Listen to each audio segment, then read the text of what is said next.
Estamos en el atelier del prestigioso escritor Vicente Verdú, que además de todas las tareas que ha hecho también pinta, y pinta muy bien. Hemos estado el año pasado en su muestra aquí en el centro de Madrid. Y en una conversación, Vicente, bienvenido al programa, encantado de tenerlo con nosotros. Bien hallado. En una conversación con Vicente el año pasado surgió así al pasar el tema de que estábamos en presencia de la sociedad delictiva y sus distintos impactos, y querría que nos amplíe esa reflexión o esa definición. Bueno, yo creo que es algo que está flotando en el ambiente de una manera muy patente, ¿no? Y es el hecho de que así como hace apenas 50 años las sociedades se movían por ideologías de una u otra clase, ¿no? Pero digamos, con metas morales, con ideales, con utopías. Ahora se mueven claramente por intereses, y cuando antes se producían las guerras, que nunca son de desear, ¿verdad?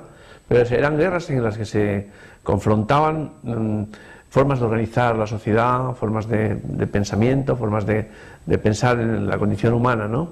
Mientras que ahora no hay guerras, porque lo que hacen es compincharse en los intereses que acaban reuniendo a gentes de una misma catadura moral, ¿no? Claro, ahora mismo, pues el problema en Europa con lo de Crimea y demás, ¿no? Pues claro que no se puede esperar que haya otra confrontación de la manera de la Guerra Fría, porque hay demasiado petróleo por en medio, hay demasiadas combinaciones comerciales, y bueno, eso yo creo que ha habido ahí una degradación, o si se quiere, para no ser tan moralistas, lo que ha habido es un cambio de paradigma muy importante, ¿no? De estar en medio de un mundo que estaba buscando su superación, ¿no? A un mundo en el que estaba buscando, pues, su mayor explotación de intereses, ¿no? Hablando de superación, inevitablemente me voy al campo médico asistencial. Vicente, prodigios sin par en la historia humana. Trasplantes, implantes, fármacos, imágenes diagnósticas, triunfo sobre el dolor y prolongación de la vida. De pronto, en las urbes, en América Latina especialmente, el poco respeto por la vida. Pienso en los neonatólogos que trabajan al segundo con bebés de 600 gramos, 700 gramos, los médicos que hacen neurorehabilitación, oncólogos abnegados, viendo luchas de a segundos, y de pronto alguien que roba y además mata. Por eso algunos dicen que la inseguridad o la delictividad es un tema de salud pública. ¿Qué pasa entre estos dos mundos? ¿Cuál es su reflexión? Bueno, hay ese primer aspecto que has mencionado, de esa ambición de tener una vida más larga, o de tener una salud, una calidad de vida mayor, que está ligada, pues, a lo que estábamos diciendo, porque a los intereses, ¿no? Yo creo que una vez que se desaparece la metafísica, la vida aquí es todo lo que hay, ¿no? Y cualquier cosa que aquí se consiga para mejorar la situación, en el sentido de eso, de calidad de vida por la salud, o de prolongación de la vida aquí, puesto que no hay otra prolongación más allá, pues eso se paga caro, ¿no? Y por lo tanto es un negocio boyante que da pie a que efectivamente se realicen inversiones y se creen centros de asistencia, centros de vida, se llama. En Estados Unidos hay una base para estos centros que son de esa naturaleza, ¿no? Eso no son centros de salud, sino centros de prolongación de la vida, o de algo por el estilo, ¿no? Y lo otro, pues tendría sintonía con lo que acabábamos de hablar en la cuestión anterior, ¿no? Y es que los intereses llegan a unos extremos tan crueles, intereses en los que se implica tanto dinero, ¿no? Que la vida entonces del otro ya no vale tanto, ¿no? me parece a mí que el fenómeno del narcotráfico en el mundo, del crimen organizado, del trata de personas, etcétera, ¿no? Pues ha creado unas redes de poder económico que no se detienen ante nada, ¿no? Y en ese sentido, anexionado a la falta de moralidad, lo que decíamos antes también de la pérdida de ideales y demás, hace que el otro no se presente como una realidad respetable y de una condición de espiritualidad irrenunciable, sino como un medio que unas veces conviene y otras veces se convierte en una dificultad, ¿no? La presencia de un pensamiento único, cuánto tienes, cuánto vales, el regreso del becerro de oro, aquel adorado allí por Moisés cuando enojado rompe las tablas, el poderoso Señor es don dinero parece que lo ocupa absolutamente todo o muchísimo. Pues ciertamente, mira, ahora cuando no es así, cuando por ejemplo no es así, pues resulta grotesco, ¿no? Es decir, que Corea del Norte es un asunto grotesco, ¿no? Aparte de los otros elementos de locura que hay ahí intervenidos. Pero el mundo, pues ya puedes imaginar que China, que nos parecía una opción, no sé qué, Oriente. Yo me acuerdo tantas veces que, bueno, Occidente siempre ha tenido a Oriente como una opción alternativa, ¿no? De espiritualidad y demás, ¿no? Oriente está completamente intoxicado por la misma cuestión, ¿no? Me acuerdo de un ejemplo de la India, de Nueva Delhi, que había la inauguración de un centro comercial al estilo de los grandes malls norteamericanos, ¿no? Y este ya era un mall tan grande como un segundo o un tercero del mundo, ¿no? Pero seguía presente la prohibición, dos prohibiciones budistas y eso. La una era el que no se presentaran, no se exhibieran muchos productos de ostentación, consumo, y la otra era una cosa curiosa, y es que las mujeres no se podían cambiar de ropa en público, ¿no? En público, en lugares públicos, digamos, ¿no? Entonces montaron un sistema en esos grandes almacenes que hacía un vericueto y hacía como que la mujer entraba en una estancia privada para cambiarse y demás, pero para conservar las leyes fundamentales de un mercado al estilo occidental, ¿no? Y la prueba de otros lados culturales la tenemos en que ni un chino, ni un indio, ni yo qué sé, ni un malasio, ni un australiano prefieren esto, estarían contentos con tener un premio en Pekín o tener un premio en Kuala Lumpur, ¿no? Lo que quieren es tener un Oscar en Hollywood si son directores de cine. Pero en fin, quiero decir que esa opción de una alternativa ha desaparecido y el centro del mundo ya no es que sea Nueva York o que sea Londres o que sea, no, sino que todo el mundo, como tú decías, se ha contagiado de un mismo valor que después se condensa en esos centros que lo representan tanto, para todos en conjunto, ¿no? Hay un enorme interés en Europa y también en las Américas por el cuidado medioambiental, por el reciclaje, el cuidado del agua. Usted dice en un libro que el mundo es finito, pero que cuando las demandas son infinitos y creen que el mundo puede aguantar a límites extremos, es que estamos en presencia de locos o de economistas. Ahora, esta adoración por lo aspiracional, por las marcas, por el lujo, también se ha globalizado. Ciertamente. Lo que pasa es que ya estamos... Claro, yo estoy hablando desde España, donde vivimos un momento crítico, ¿no? Muy depresivo, muy grande, y ha cambiado la visión de las cosas en cierto modo, ¿no? Hace poco que leía una frase de Einstein que decía... de la angustia nace la creatividad, como de la noche más oscura nace el día, ¿no? Y en ese sentido tenemos el ejemplo, por ejemplo, del último Pritzker en arquitectura, ¿no? Que le han dado a este japonés, que es un arquitecto que hace cosas de cartón, cosas baratas y demás, ¿no? los signos estos de ostentación, de riqueza, de las marcas y todo demás, yo creo que pertenece ya a una clase emergente de países corruptos y de nuevos ricos, ¿no? Del tipo de Rusia o de China, ¿no? Yo he estado en Australia ahora unos meses y he visto núcleos de población supermillonarios, ¿no? Supermillonarios, como verdaderos tumores dentro de la sociedad, ¿no? Pero me parece que, digo también desde esa visión que se produce en una situación como la española, pero también europea, ¿no? de que habrá un cambio en todo esto, ¿no? Ya parece obsoleto el interés por la marca, el aferrarte a una ostentación.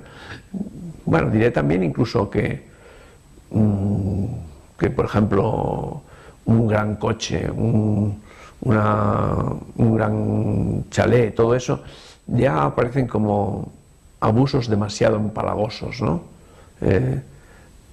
Tendrían que ser otra clase de valores basados más en la experiencia vital que en la posesión, ¿no? Un arquitecto amigo nuestro, Pablo Katz, que ha sido presidente de la Sociedad Francesa de Arquitectura, desde hace unos años tener un automóvil en París, un automóvil representativo era lo más, pero hoy lo más es no tener automóvil, o andar en bicicleta, o en una moto confortable, un auto eléctrico. Eso es. Hay una ciudad, Masar, en los Emiratos, no sé si es en Dubái, por ahí, que ha hecho Norman Foster, que los coches van sin conductor, ¿no? Y esta es una de las ideas que se van a veces propagando, ¿no? De un momento en que el coche ya no sea esa gran carcasa que marcaba la riqueza del propietario, sino una carga, ¿no? que está contaminando, que está además poniendo en evidencia un gusto demasiado poco refinado, ¿no? Hay una inventiva, que es la que procedería de la frase esa que antes mencionaba de Einstein, ¿no? Una creatividad que hará sin duda un mundo nuevo. Esa para mí es una esperanza. ¿Por qué? Porque podría ser un mundo nuevo, pero un mundo mucho más cruel, ¿no? Yo creo que es un mundo nuevo más humano, ¿no? En el sentido en que la especie ha ido progresando, pues tendría, digamos, esa misma dirección, ¿no? Recuerdo un libro suyo, El capitalismo funeral, La hoguera del capital, esta reflexión sobre el capitalismo de ficción, y a un pensador, Poch, me parece, que decía que estamos en presencia del capitalismo senil. Bueno, no sé si te refieres a la cantidad de gente que somos mayores o cómo. No. Dices a la senilidad del sistema. Sí. El capitalismo es un sistema que tenía fundamentación en valores muy importantes, porque Adam Smith, tú sabes que era un presbítero, y cuando hace La riqueza de las naciones, hace también un libro que se llama Los sentimientos morales, o algo así, me parece, que vendió más, era más bestseller que La riqueza de las naciones. Y Los sentimientos morales era un libro lleno de reflexiones espirituales y muy humanitarias, ¿no? Y cuando se lee La riqueza de las naciones por completo, no está hablando Adam Smith del hombre es un lobo para el hombre y todas esas cosas, sino que también hay un gran respeto por el otro, por la colectividad, por una comunidad. El beneficio particular redunda en el beneficio de la colectividad, pero la colectividad está presente precisamente como resultado de esas fuerzas que actúan, ¿no? Bueno, quiero decir que el capitalismo tenía también unos principios morales, ¿no? Después pues se han pervertido y se ha convertido en esa economía delictiva en la que nos encontramos ahora, ¿no? Y quizás lo que ahora podemos decir de la senilidad del capitalismo, quizás sea la corrupción del capitalismo, ¿no? La senilidad, pues ya casi podríamos decir al borde de la corrupción, ¿no? Al borde de la sepultura, ¿no? Un hecho muy alentador es el crecimiento en Occidente del voluntariado. Primer país, Estados Unidos, Canadá, Israel y Argentina. Argentina tiene con más de 40 millones de habitantes, 3,5 millones de voluntarios, en todo tipo de tareas distintas. Y esto, entre la realidad pública y la realidad publicada, aparece como una luz en medio de todo esto que nos genera expectativas muy positivas frente al futuro. Es una revolución silenciosa, pero muy transformadora. Bueno, yo pienso, también como podría pensar Adam Smith, que el hombre no actúa con un altruismo absoluto, eso pues está en manos de los santos y poco más, ¿no? Busca sus intereses, ¿no? Y el voluntariado tiene una gran recompensa, ¿no? Aumenta la autoestima, da un sentido a la vida, proporciona una experiencia vital muy sosegante, muy plácida, ¿no? Hay un libro que se llama El mal samaritano, se llama así, pero bueno, quizás para enfatizar lo que acabo de decir. Y el mal samaritano quiere decir el que ayuda, no tanto porque presta espontáneamente una ayuda desde el fondo de su condición humana y sin recompensa, sino porque obtiene una recompensa de esa agua que presta, de esas casas que construye para los que no la tienen, del que ayuda a los enfermos, a los ancianos, que cuida de los niños, que enseña a leer a los analfabetos. Esa satisfacción es el mundo ese de la experiencia del nuevo capitalismo, ¿no? El que da la satisfacción a través de una experiencia vital más que de una posesión, ¿no? ¿Qué siente Vicente Verdú cuando escucha la palabra Francisco, el Papa Francisco? Pues yo le llamo el Papa Paco, porque hay dos cosas. Me acuerdo hace muy poco que tuve ocasión de estar en una tertulia, en lo que aquí se llama, como en Francia, cafés filosóficos, sí, ¿sabes? Que hay reuniones y tal. Y un domingo por la tarde, pues nos reuníamos, yo he ido 2 veces, una que me tocó a mí intervenir y otra en la que asistí como espectador, ¿no? Y en la que yo intervenía, junto a 2 personas más que eran catedráticos de filosofía, era la persistencia de la filosofía en nuestros días, o por qué había decaído tanto el estudio de la filosofía. Y yo dije, no solo de la filosofía, sino de la teología. Ahora no hay teólogos, ¿no? Con Ratzinger y con Kuhn y todo eso terminó la teología, ¿no? Y el Papa se llama Paco, ¿no? El Papa lo que hace es actuar, pues, prácticamente y sencillamente de frente a las cosas. Y todas las cuestiones del ser, del morir y todas estas cuestiones del más allá, eso pues ya no, se ha quedado rancio, ¿no? Se ha quedado rancio, pues como se quedaría, es decir, ¿para qué sirve la filosofía? La filosofía no sirve para vivir, eso ya lo dice Cioran, ¿no? Todos estos libros sobre la felicidad y demás, lo que están es presentando recetas prácticas, ¿no? Prácticas, pues, ser feliz en 15 días y cosas de esas, ¿no? Pero bueno, eso yo creo que también se contagia con todo el pensamiento que tiene tanto que ver entre la teología y la filosofía, ¿no? Pero las dos están en declive precisamente porque la gente va directamente a la acción, y eso, la acción yo creo que gana mucho a la reflexión en todos los aspectos, ¿no? Francisco aparece claramente como una contrafigura, un hombre que vive como piensa. Su zapato, su indumentaria, su sentir es absolutamente genuino. ¿Siente usted que había un clamor o hay un esperar por hambre y sed de justicia? Que Francisco, Paco, como usted lo llama, imagino que Paco es el hombre de a pie, ¿verdad? Es el, claro, que representa el vecino, el cuñado, sí, lo cotidiano. ¿Encarna Francisco ese anhelo profundo de la sociedad? Hombre, la sociedad está muy decepcionada, muy defraudada y con muy buena razón de los cargos grandilocuentes, ¿no?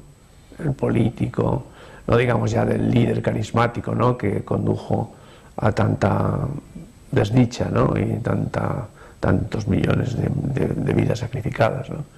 Está decepcionada también de la grandilocuencia y de la retórica, ¿no?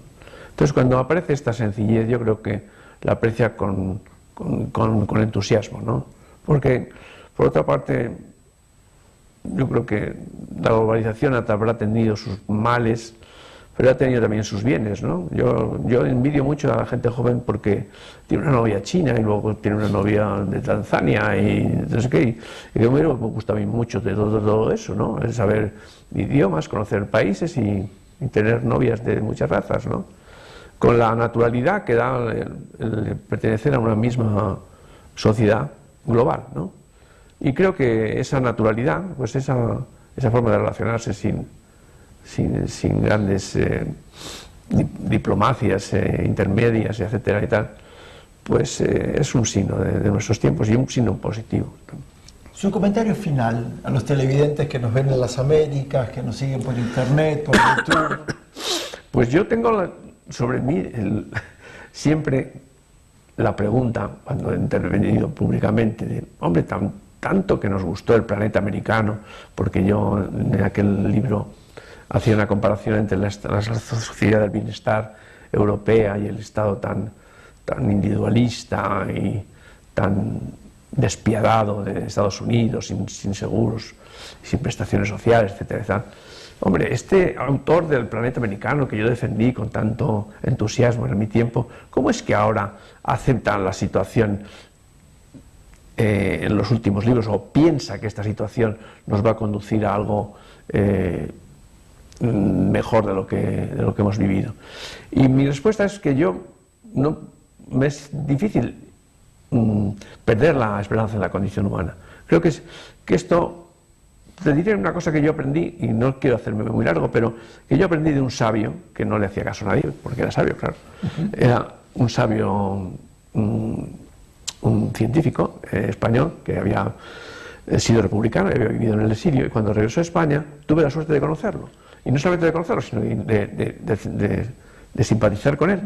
Y yo iba, pues, al menos una vez a la semana a su despacho, en un laboratorio, y trabajaba, y explicaba la evolución del mundo, pues un poco como Teilhard de Chardin en el otro aspecto, pero explicaba cómo lo que hacía, digamos, todo ser vivo era buscar su supervivencia, ¿no? Esto se ve muy bien en los documentales esos de la 2, del Serengeti, ¿cómo se llama? El parque natural de Kenia, ¿no? Y decía, los animales unicelulares pues tenían más dificultad para procurarse la alimentación que cuando se unieron a otros y formaron pues unidades más pluricelulares.